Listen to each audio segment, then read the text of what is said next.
శ్రీ సాయినాథాయ నమః. శ్రీ సాయి సచ్చరిత్రము 26వ అధ్యాయము. అంతరిక పూజ.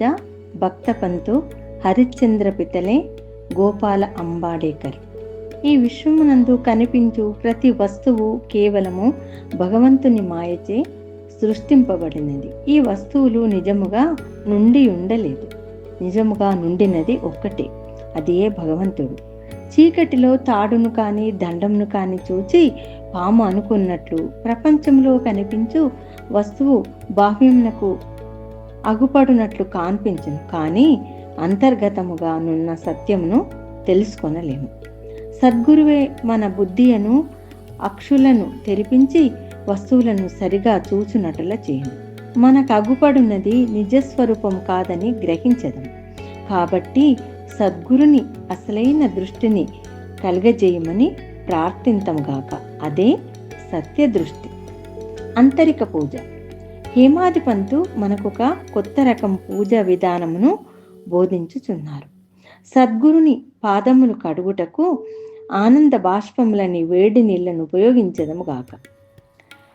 స్వచ్ఛమైన ప్రేమయను చందనమును వారి శరీరమునకు పూసెదము గాక. దృఢ విశ్వాసమును వస్త్రముతో వారి శరీరమును కప్పెదము గాక. అష్టసాత్విక భావములనెడు 8 తామర పుష్పములు సమర్పించదము గాక. ఏకాగ్ర చిత్తమని ఫలమును సమర్పించదము గాక. భావమను బుక్క వారి శిరముపై చల్లి భక్తి అని మొలత్రాడును కట్టెదము గాక.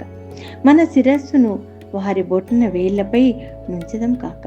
సద్గురుని ఈ ప్రకారముగా నగలతో అలంకరించి మన సర్వస్వమును వారికి సమర్పింతుగాక. అట్టి ఆనందకరమైన పూజ చేసిన పిమ్మట ఇటులా ప్రార్థించదంగాక. మా మనస్సును అంతర్ముఖం చేయము, దానిని లోపలి వైపు పోవునట్లా చేయము. నిత్యానిత్యములకు గల తారతమ్యమును తెలుసుకొని శక్తి దయచేయము. ప్రపంచ వస్తువులందు మాకు గల ఆసక్తిని పోగొట్టి మాకు ఆత్మ సాక్షాత్కారము కలుగునట్లు చేయము. మేము మా శరీరమును ప్రాణమును సర్వమును నీకు సమర్పించదము. సుఖ దుఃఖాను భవములు కలుగుకుండునట్లు మా నేత్రములు నీవిగా చేయము. మా శరీరమును మనస్సును నీ స్వాధీనమందుంచుకొనుచు నీ ఇష్టం వచ్చినట్లా చేయము. మా చంచల మనస్సు నీ పాదమున చెంత విశ్రాంతి పొందుగాక. ఇక నీ అధ్యాయంలోని కథల వైపు మరలుదము. భక్త పంతు. ఒకనాడు పంతు అను భక్తుడు మరొక సద్గురుని శిష్యుడు అదృష్టవశమున షిరిడీకి వచ్చాను. అతనికి షిరిడీకి పోవా ఇచ్చ లేకుండెను. కానీ తానొకటి తలచిన దైవం ఇంకొకటి తలంచు నందురు. అతడు BB&CI రైల్వేలో పోవుచుండెను. అందులో అనేకులు స్నేహితులు బంధువులు కలిసిరి. వారందరూ షిరిడికి పోవుచుండిరి. వారందరూ తమ వెంట రమ్మని కోరగా అతడు వారిని కాదనలేకుండెను. వారు బొంబాయిలో దిగిరి. పంతు విరార్లో దిగను. అచట తన గురువును దర్శించి షిరిడీకి పోవుటకు అనుమతి పొంది ఖర్చుల నిమిత్తము డబ్బును కూర్చుకొని అందరితో కలిసి షిరిడీకి వచ్చండి. అందరూ ఉదయమే షిరిడీ చేరిరి. 11 గంటలకు మసీదుకు పోయిరి. బాబా పూజ కొరకు చేరిన భక్తుల గుంపును చూచి అందరూ సంతసించిరి. కానీ పంతుకు మూర్ఛ వచ్చి హఠాత్తుగా కింద పడెను. వారందరూ భయపడిరి. అతనికి చైతన్యము కలిగించుటకు ప్రయత్నించిరి. అతని ముఖంపై నీళ్లు చల్లగా బాబా కటాక్షంచే తెలివి వచ్చెను. నిద్ర నుంచి లేచిన వాని వల్ల లేచి కూర్చుండెను. సర్వజ్ఞుడు బాబా అతడు ఇంకొక గురువు తాలూకు శిష్యుడని గ్రహించి నిర్భయముగా నుండుమని ధైర్యము చెప్పుతూ తన గురువునందే భక్తి నిల్చున్నట్టులా నీ క్రింది విధముగా పలికింది. ఏమైనను కానిండు, పట్టు విడువరాదు. నీ గురుని అందే ఆశ్రయము నిలుపుము. ఎల్లప్పుడూ నిలకడగా నుండుము. ఎప్పుడు వారి ధ్యానమునందే మునిగి ఉండుము. పంతు ఈ మాటల యొక్క ప్రాముఖ్యమును గ్రహించెను.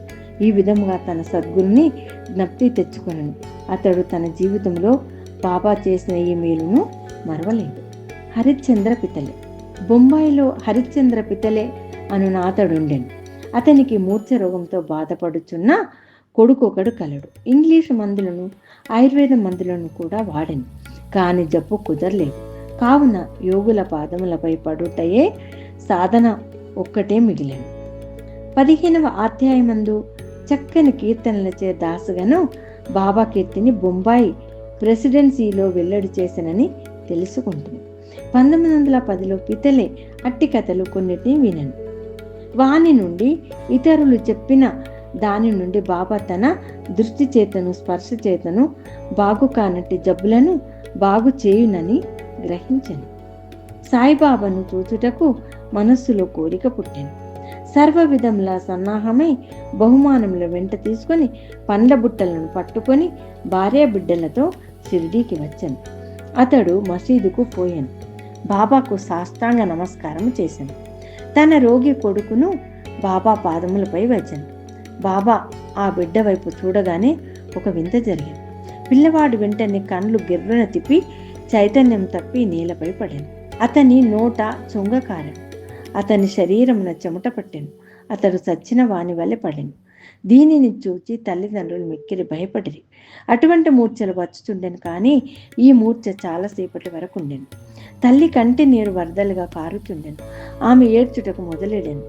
ఆమె స్థితి దొంగల నుండి తప్పించుకొన వలెనని ఒక గృహములోనికి పరిగెత్తగా అది తన నెత్తిపై పడినట్లు, పులికి భయపడి పారిపోయి కసాని వాని చేతిలో పడిన ఆవు వలె, ఎండచే బాధపడి చెట్టు నీడకపోగా అది బాటసారిపై పడినట్లు, లేదా భక్తుడు దేవాలయంలోకి పోగా అది వానిపై కూలినట్లుండెను. ఆమె ఇటు లేడ్చుచుండగా బాబా ఆమెను ఇటుల ఓదార్చను. ఇటు లేడవలదు, కొంతసేపు ఆగము, ఓపికతో నుండుము, కుర్రవాణిని బసకు తీసుకొని పోము, అరగంటలో వానికి చైతన్యం వచ్చును. బాబా చెప్పిన ప్రకారము వారు నెరవేర్చరు. బాబా మాటలు యథార్థములయ్యాను. వాడాలోనికి తీసుకొని పోగానే కుర్రవానికి చైతన్యం వచ్చను. పితలే బాబా దర్శనమునకై భార్యతో మసీదునకు వచ్చను. వారు బాబా పాదములకు వినయంతో సాష్టాంగ నమస్కారం చేసి వారి పాదములను ఒత్తుచు కూర్చుండిరి. మనసులో బాబా చేసిన ఉపకారమునకు నమస్కరించుతుండిరి. బాబా చిరునవ్వుతో ఇట్లనిరి: నీ ఆలోచనలు, సంశయములు, భయోత్పాతములు ఇప్పుడు చల్లబడినవా? ఎవరికైతే నమ్మకము, ఓపిక గలదో వారిని తప్పక భగవంతుడు రక్షించును.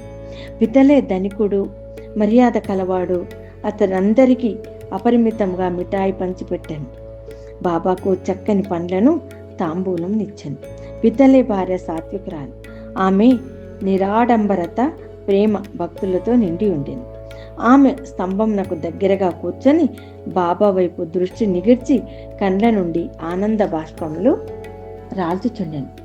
ఆమె స్నేహ ప్రేమ భావములను కని బాబా మిక్కిలి సంతృష్టి చెందెను.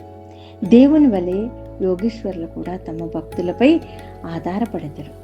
ఈ భక్తుడు హృదయపూర్వకంగాను మనపూర్వకంగాను పూజించి చరణు వేడును, వానికే భగవంతుడు తోడ్పడను.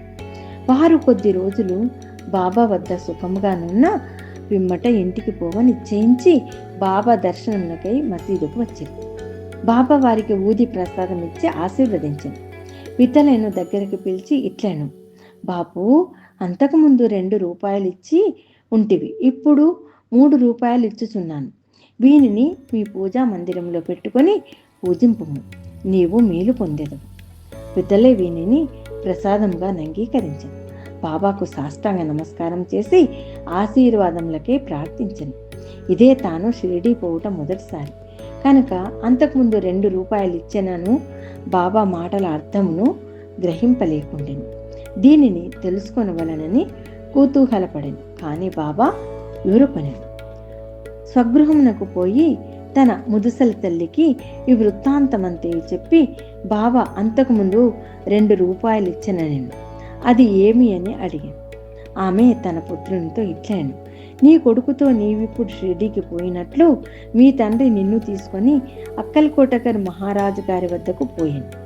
ఆ మహారాజు కూడా సిద్ధపురుషుడు, పూర్ణయోగి, సర్వజ్ఞుడు, దయాళువు.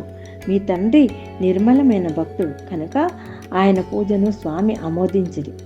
వారు మీ తండ్రికి 2 రూపాయలు ఇచ్చి మందిరములు పెట్టి పూజింపమన్నారు. మీ తండ్రి గారు చనిపోవు వరకు వానిని పూజించుచుండెను. అటు పిమ్మట పూజ ఆగిపోయినది, రూపాయలు పోయినవి. కొన్ని సంవత్సరముల పిమ్మట రూపాయల సంగతి పూర్తిగా మరచితిని. నీవు అదృష్టవంతుడవగొట్టుచే అక్కలకోటకర్ మహారాజు శ్రీ సాయి రూపంలో కనిపించి నీ కర్తవ్యంను జ్ఞప్తికి తెచ్చి నీ కష్టములను తప్పించచూచుచున్నారు. కాబట్టి ఇక మీదట జాగ్రత్తగా నుండుము. సంశయములను, దురాలోచనలను విడుము.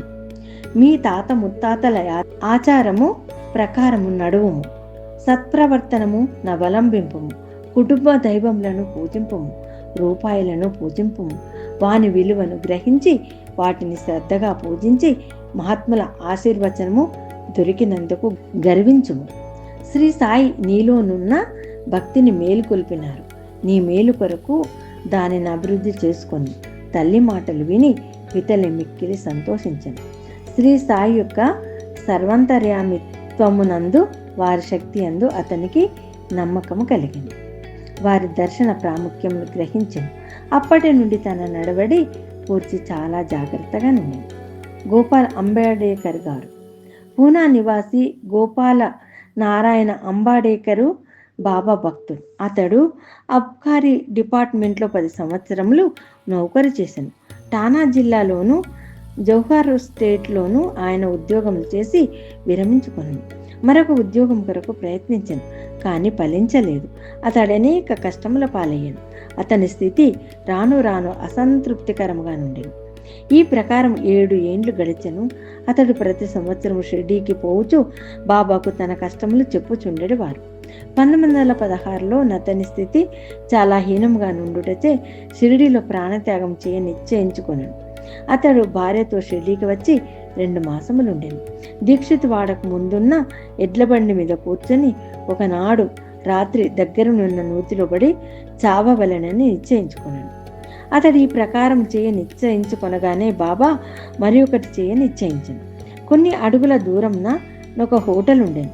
దాని యజమాని సగనమేరు నాయకు. అతడు బాబా భక్తుడు. అతడు అంబాడేకర్ను పిలిచి అక్కల్కోటకర్ మహారాజు గారి చరిత్రను చదివితివా అని అడుగుతూ పుస్తకంనిచ్చాను. అంబాడేకర్ దానిని తీసుకుని చదవనించాను. పుస్తకం తెరిచేసరికి ఈ కథ వచ్చాను. అక్కల్కోటకర్ మహారాజు గారి కాలంలో ఒక భక్తుడు బాకు కానట్టి దీర్ఘరోగంచే బాధపడుచుండెను. బాధను సహించలేక నిరాశ చెంది బావిలో దుమికెను. వెంటనే మహారాజు వచ్చి వానిని బావిలో నుంచి బయటకు తీసి ఇట్లనెను, గత జన్మ పాపపుణ్యములను నీవు అనుభవించక తప్పదు. కర్మానుభవం పూర్తి కాకున్నచో ప్రాణత్యాగము నీకు తోడ్పడదు. నీవు ఇంకొక జన్మమెత్తి బాధ అనుభవించవలను. చచ్చుటకు ముందు కొంతకాలమేళ నీ కర్మ అనుభవించరాదు. గత జన్మంల పాపంల నేల తుడిచివేయరాదు. దాన్ని శాశ్వతంగా పోవునట్లు చేయు. సమయోచితమైన ఈ కథను చదివి అంబాడేకర్ మిగిల ఆశ్చర్యపడను. వాని మనస్సు కరిగెను. బాబా సలహా ఈ ప్రకారంగా లభింపనిచో వాడు సచ్చియేయుండును. బాబా సర్వజ్ఞత్వమును దయాళత్వమును చూచి అంబాడేకర్కు బాబా యందు నమ్మకం బలపడి అతనికి భక్తుడయ్యాను. అతని భక్తి దృఢమయ్యాను. అతని తండ్రి అక్కల్కోటకర్ మహారాజు భక్తుడు కాన కొడుకు కూడా తండ్రి వల్ల భక్తుడు కావాలనని బాబా కోరిక. అతడు బాబా ఆశీర్వచనం పొందెను. వాని శ్రేయస్సు వృద్ధి పొందెను. జ్యోతిష్యం చదివి అందులో ప్రావీణ్యం సంపాదించి దాని ద్వారా తన పరిస్థితి బాగు చేసుకొనను. కావలసినంత ధనమును సంపాదించుకొనగలిగాను. మిగతా జీవితమంతయు సుఖముగా గడిపాను. 26వ అధ్యాయము సంపూర్ణము. సద్గురు శ్రీ సాయినాథార్పణమస్తు. శుభం భవతు. శిరిడీ వాసా సాయి ప్రభో, జగతికి మూలం నీవే ప్రభో. దత్త దిగంబర అవతారం, నీలో సృష్టి వ్యవహారం. షిరిడీ వాసా సాయి ప్రభో, జగతికి మూలం నీవే ప్రభో. దత్త దిగంబర అవతారం, నీలో సృష్టి వ్యవహారం. త్రిమూర్తి రూపావో సాయి, కరుణించి కాపాడోయి, దర్శనమీయగా రావయ్యా, ముక్తికి మార్గం చూపుమయ్యా. షిరిడీ వాసా సాయి ప్రభు, జగతికి మూలం నీవే ప్రభు. దత్త దిగంబర అవతారం, నీలో సృష్టి వ్యవహారం.